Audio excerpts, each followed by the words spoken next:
I like Cannock Park. They've got two slides, one little and one big.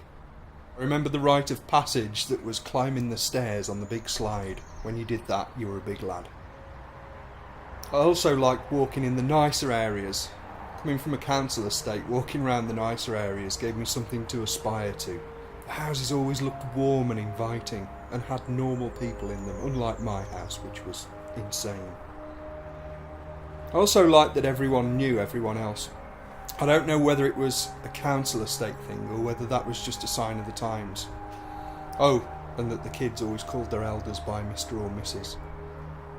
Also like the bus station in Cannock. They had these wonderful concrete shelters that were painted a mucky sort of yellow colour. They had the glass broken in them, so they provided no shelter whatsoever, but they were always good for a dare. And alongside the bus station was an outdoor market, which was a place with old wooden benches.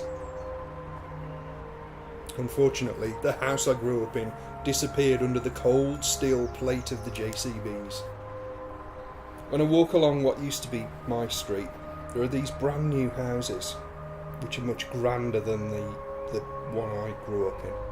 The front garden where we used to play Let's Push Each Other Off the Bridge no longer exists.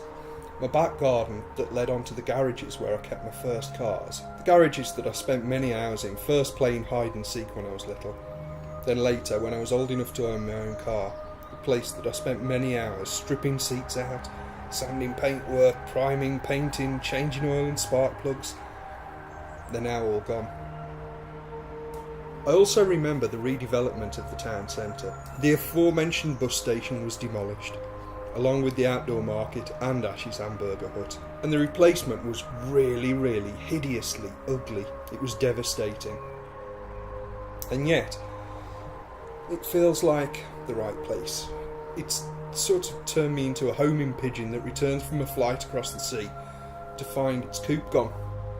As I walk along the road, it's become an alien environment, but then there's this invisible line that I cross into where the old streets still exist. It's like stepping out of the wardrobe from Narnia, back into the old familiar bedroom. What the redevelopment has afforded me, though, is the ability to look back through very rose-coloured glasses at the places that I loved as a child. Robbed of the physical reminders, though, all that remains of these magical places is like a technicolor canvas of childhood. It's brilliant. Even if they are a little dog-eared around the edges, you're having that memory, and it is timeless. You carry it with you. It's of the now.